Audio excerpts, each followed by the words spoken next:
Sainte Marie, Maman bon Dieu, pour nous. Saint Michel, tout bon ange bon Dieu, pour nous. Saint Jean-Baptiste et Saint José. Bonjour à tous mes frères et sœurs mauriciens d'ici et d'ailleurs. Merci de nous rejoindre nous dans le programme Un Saint chaque jour. Dans ce programme-là, nous avons l'occasion de faire un peu connaissance, un saint, que l'Église invite nous pour célébrer chaque jour et nous pouvons demander aussi, prier pour nous et intercéder pour nos familles. Aujourd'hui, le 17 janvier, l'Église invite nous à célébrer la mémoire Saint Antoine le Grand, patron des animaux, patron des moines, des ermites, des agriculteurs, des bouchers, des fabricants paniers, des fabricants de brosses, des fossoyeurs.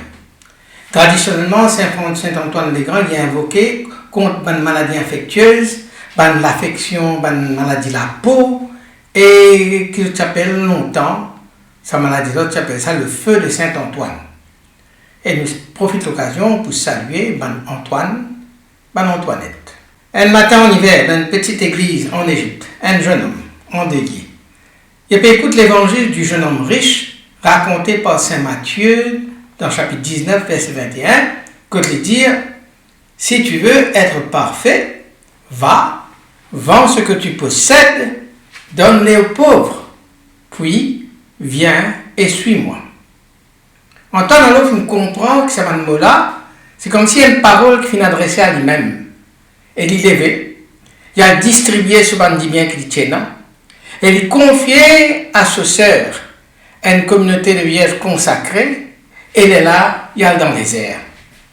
Sa geste-là radicale, il pouvait la porte d'entrée pour un itinéraire spirituel le plus influent dans l'histoire chrétienne. Et il peut inspirer une génération de moines, d'ermites et qui pérodent bon Dieu, des chercheurs de Dieu. Antoine fut né en 251 et il meurt le 17 janvier 356, environ 150 ans. Dans l'Empire romain tardif. Il traverse par un changement, par une mutation qui peut, comment dire, changer dans l'Empire romain quand la chrétienté, le christianisme, peut commencer à gagner la faveur impériale, surtout à travers le Constantin. L'Église avait été amenée dans un monde encore majoritairement païen, et tandis qu'il y a aussi un débat doctrinal, surtout contre l'hérésie, arianisme, qui s'est intensifié. Et l'Église est en quête, une certaine ascèse qui peut sortir des pères du désert. Un moine qui peut dans le désert, pour vivre dans le désert. Originaire de l'Égypte, il pourrait aller dans le désert, il peut former un monastère, enfin dans le désert, il y a plusieurs endroits, et il peut terminer près de la mer Rouge, quand il y a un monastère qui peut élever, un monastère copte, le monastère de Saint-Antoine.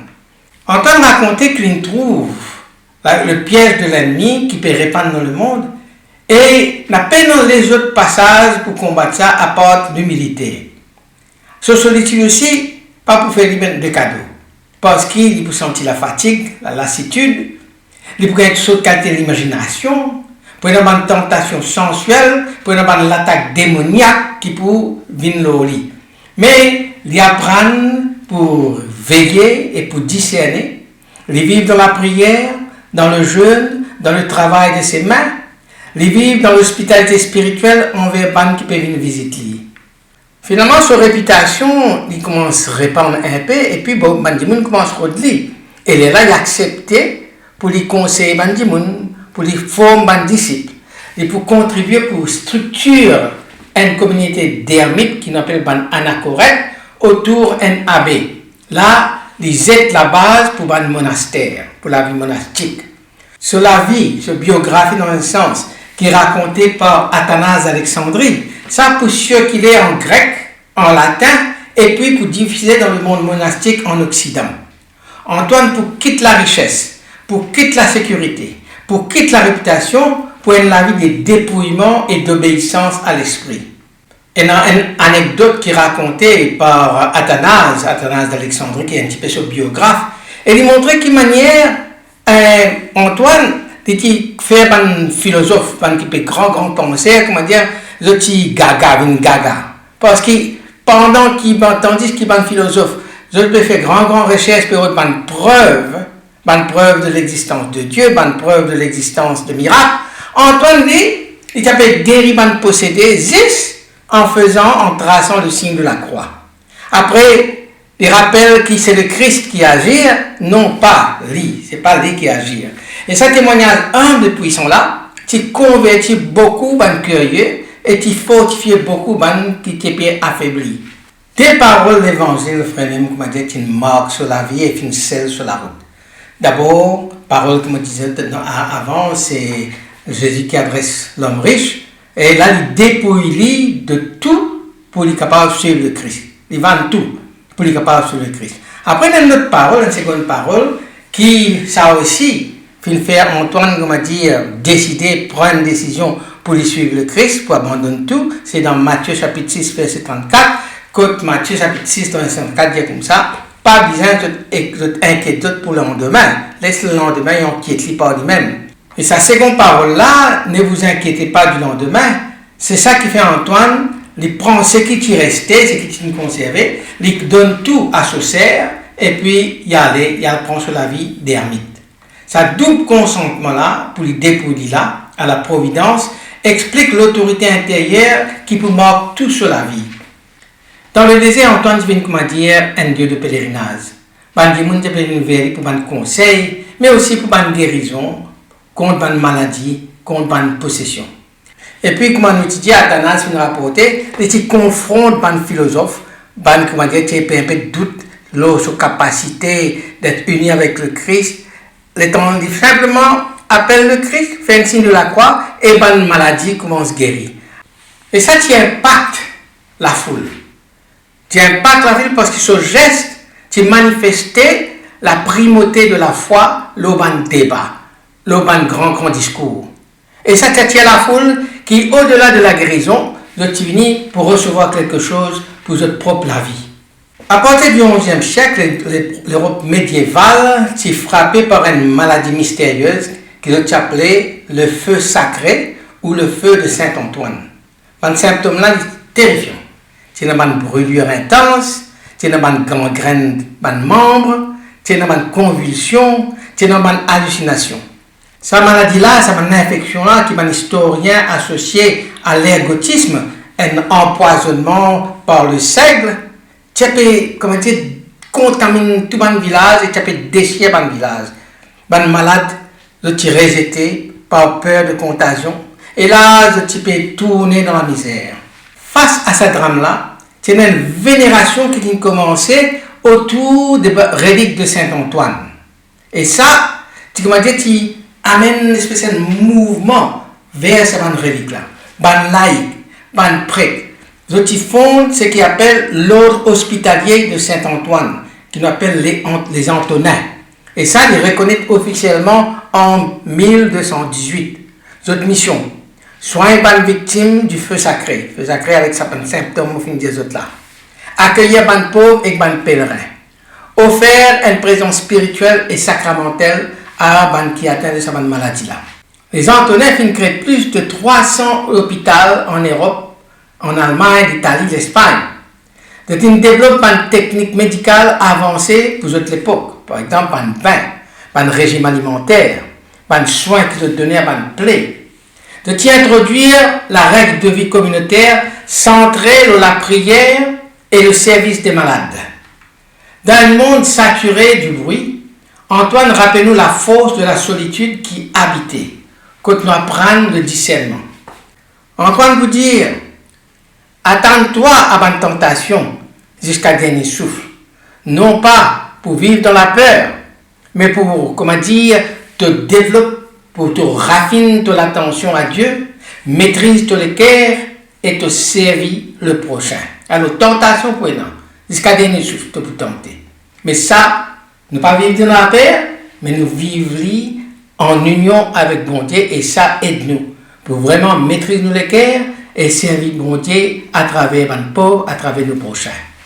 Face à une complexité société, aujourd'hui, une info qui ne peut gagner, une notification, une idéologie, Antoine est avec nous pour mettre l'écriture, la Bible, la parole de Dieu, et la conscience devant nous lisier.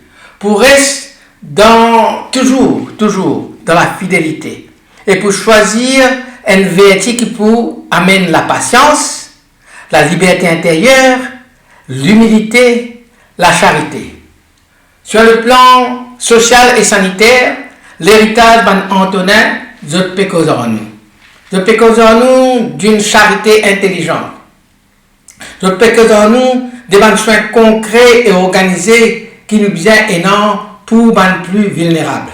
Antoine vous dire aussi, les fruits des hommes mûrissent par l'ascèse, l'étude, le temps, la persévérance, la maîtrise de soi et la patience. Ça, c'est une sagesse ascétique. La sainteté, c'est une culture de patience qui nous vient et dans patience et dans sa patience, ça qui peut aider nous, rendre dans l'humilité, la persévérance, etc. Une parole qui est racontée par saint Athanase dans Vie d'Antoine, pendant que quelqu'un peut faire un exorcisme public, il peut dire « Faites le signe de la croix. Ce n'est pas nous qui faisons ces choses, mais le Christ les opère par ceux qui croient en lui. » Une réponse, une claque qui donne un philosophe qui est un peu sceptique lors de ce travail. Et puis une dernière exhortation, il peut dire « Vivez comme un mourant chaque jour. Unissez-vous au Seigneur et au Saint. » Ça, c'est nous capables, prendre ça comme un testament spirituel qu'Antoine donne nous, d'après ce que saint Athanase raconte nous. Alors, à nous prier. Saint Antoine, Père des moines, toi qui viens tendre la parole pour mon Dieu, de toi, quitte tout pour suivre sans réserve. Montre-nous de manière le dépouillement, les libère-nous. La solitude, c'est un lieu d'écoute. Que la prière, c'est un discernement et le travail qui rend nous la paix. Toi qui fais une traverse par une tentation et tu fais choisir l'humilité comme chemin. Fortifie-nous les cœurs dans nos combats spirituels tous les jours. Qui ton mémoire rend nous attentifs à nos pauvres, à nos malades, à nos oubliés, à nos marginalisés. Et qui ton l'école qui t'a formé, lui fait passe par la charité avant la gloire. Fais-nous mettre la charité devant avant que nous mettions la gloire devant. Saint Antoine, intercesseur pour les souffrants, protecteur des animaux, veillez nos familles, veillez nos communautés. Inspire les responsables, les soignants, l'intelligence et la compassion. Et conduis les autres pas à pas pour mettre le Christ au centre, aujourd'hui jusqu'à notre dernier souffle. Saint Antoine, priez pour nous, priez pour nos familles. Amen. Qui bon Dieu bénisse autres et tous les bonnes proches. Qui soit l'esprit avec toujours dans autres. Qui les protège autres toujours et partout. Au nom du Père et du Fils et du Saint-Esprit. Amen. Et à demain. Saint-André et Saint Matthieu, priez pour nous. Saint Jean, Saint Marc et Saint Luc, priez pour nous, priez pour nous, priez pour nous. Sainte Marie-Madeleine et Saint Étienne, priez pour nous. Saint Ignace et Saint Laurent, priez pour nous. Sainte Perpétue.